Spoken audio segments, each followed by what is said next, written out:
성도 여러분 안녕하십니까? 2022년 7월 12일 화요 새벽 말씀 함께 나누겠습니다. 함께 나누실 하나님 말씀은 고린도후서 3장 12절에서 18절까지입니다. 본문은 바울이 복음을 맡은 자가 누리는 소망과 영광에 대해 기록하고 있습니다. 본문을 통해 복음을 맡은 자에게는 소망이 있으며 성령의 도움으로 자유함과 영광을 누리게 됨에 대해 함께 묵상하겠습니다. 첫째 묵상할 내용은 복음을 맡은 자에게는 소망이 있다라는 것입니다. 본문 12절에 보시면 우리가 이 같은 소망이 있으므로 담대히 말하노니 라고 하였습니다. 여기서 이 같은 소망이란 알퍼의 9절에 나오는 내용을 말하고 있습니다. 본문 앞부분에서 바울은 출애굽기 34장 29절에서 35절의 말씀을 인용하였습니다. 여기서 모세는 하나님의 율법을 받으러 시내산에 올라갔다가 내려왔는데 사람들이 모세의 얼굴에 영광의 빛이 있는 것을 알고 두려워하자 모세가 자신의 얼굴을 수건으로 가렸다는 내용이 기록되어 있습니다. 바울은 이 사건을 특별하게 해석하였습니다. 즉 모세의 얼굴에 있었던 그 영광의 빛은 율법으로 인한 것이었다라는 것입니다. 그런데 율법은 무엇입니까? 로마서 3장 20절에서 율법은 우리의 죄를 깨닫게 하는 기능을 한다 하였습니다. 그렇기 때문에 율법은 늘 우리를 향해 너는 이런 죄를 지었으니 심판받고 멸망받을 자다 라고 고발합니다. 그래서 고린도후서 3장 7절에서는 율법을 소개할 때 돌에 서서 새긴 죽게 하는 율법 조문이라고 하였습니다. 율법은 우리가 죽을 죄인임을 알려줍니다. 그런데 율법을 받으러 시내산에 다녀온 모세의 얼굴에 영광의 빛이 있었다 했습니다.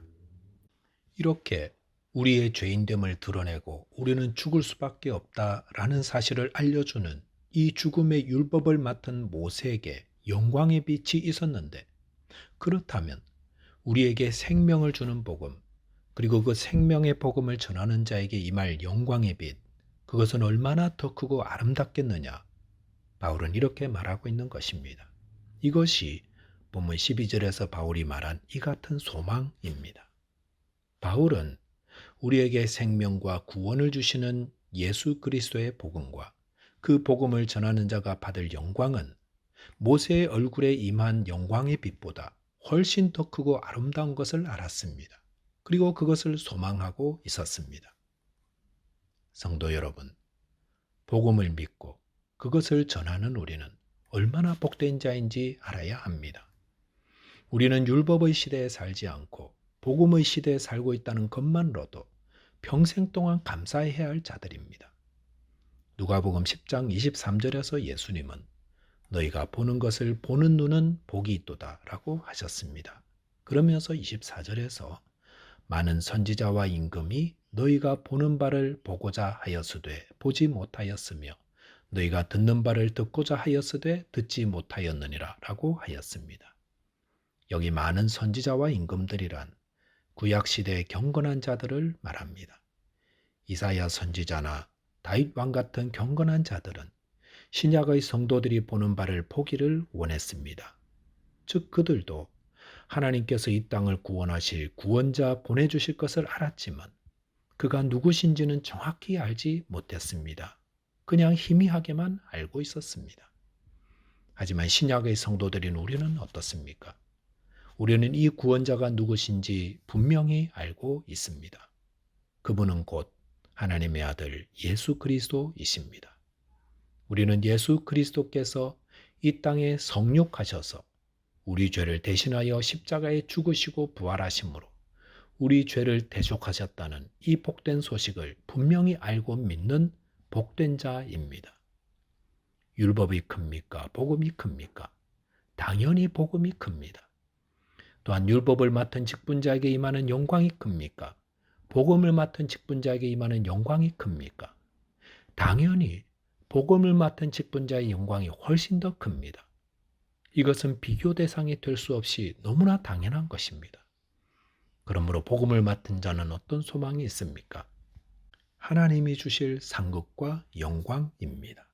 그 영광은 시내산에서 율법을 받아온 모세가 받은 그 영광의 빛보다 훨씬 더 크고 아름다운 것입니다.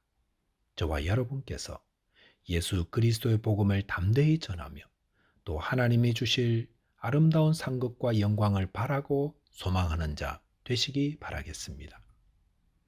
둘째로 묵상할 내용은 성도는 성령의 도움으로 복음 안에서 자유와 영광을 누린다라는 것입니다. 본문 13절에 보시면 우리는 모세가 이스라엘 자손에게 장차 없어질 것의 결국을 주목하지 못하게 하려고 수건을 그 얼굴에 쓴 것 같이 아니하노라 라고 하였습니다. 바울은 모세가 수건을 가린 이유를 장차 없어질 것의 결국을 주목하지 못하게 하려 했다라고 하였습니다. 여기서 중요한 단어는 주목하지 못하게 라는 말입니다. 수건은 가리는 역할을 합니다. 중요하지 못한 것을 보지 못하게 하려고 가리는 역할을 하는 것이 수건입니다. 그래서 무언가를 가렸다는 것은 더 중요한 무엇을 보게 한다는 것을 뜻합니다. 예를 들어 신차 발표회 장에 들어갔는데 중요하지 않은 것들은 다 덮어두고 그날 발표할 가장 중요한 차량만 조명을 비추어 보게 합니다. 모세는 왜 자신의 얼굴에 빛나는 영광을 수건으로 가렸겠습니까? 그것은 율법으로 인해 생긴 영광인데 절대로 주목할 대상이 아니기 때문이었습니다. 본문 14절에 보시면 그러나 그들의 마음이 완고하여 오늘까지도 구약을 읽을 때에 그 수건이 벗겨지지 아니하고 있으니 그 수건은 그리스도 안에서 없어질 것이라 라고 하였습니다. 바울은 그들의 마음이 완고하였다고 했습니다. 여기서 그들이란 유대인들을 뜻합니다. 유대인들의 마음은 완고하여서 오늘까지도 구약을 읽을 때에 그 수건이 벗겨지지 않았다고 했습니다. 이것은 무엇을 의미하겠습니까? 만약 유대인들이 겸손함과 열린 마음으로 성령의 도움을 구하였다면 그들은 모세가 자신의 얼굴에 빛나는 영광을 수건으로 가린 그 의미를 깨달았을 것이고 그렇게 율법에 집착하지 않았을 것이다 라는 것을 의미합니다. 유대인들은 완고한 마음 때문에 오늘날까지도 구약을 읽으면서 그 안에 주목받아야 할 구원자 예수 그리스도는 수건으로 가려놓고 모세가 가려둔 율법에 집중하고 있었던 것입니다. 본문 16절에 보시면 그러나 언제든지 주께로 돌아가면 그 수건이 벗겨지리라 하였습니다. 여기서 돌아간다는 것은 회개하면 이라는 의미를 가집니다. 즉 그 말은 비록 완고한 마음으로 그릇된 것에 집착하고 있었던 유대인들이라 할지라도 그들이 회개하고 그리스도를 영접하면 그들 안에 덮여진 수건이 벗겨진다 하였습니다. 17절에 보시면 주는 영이시니 주의 영이 계신 곳에는 자유가 있느니라 라고 하였습니다. 이것은 회개함으로 그리스도께 돌아가는 자에게는 주의 영이 임하시고 율법의 정죄와 저주와 죽음으로부터 자유를 얻게 됨을 말씀합니다. 본문 18절 보시면 우리가 다 수건을 벗은 얼굴로 거울을 보는 것 같이 주의 영광을 보매 그와 같은 형상으로 변화하여 영광에서 영광에 이르니 곧 주의 영으로 말미암음이니라 라고 하였습니다. 여기서 수건을 벗은 얼굴로 주의 영광을 밝히 보며 주님과 같은 형상으로 변화하여 영광에 이르게 되는 것은 주의 영으로 말미암은 것이라 하였습니다. 이것은 우리가 복음 안에서 자유를 누리고 영광에 이르는 것은 성령의 도움임을 말씀하는 것입니다. 말씀을 정리하겠습니다.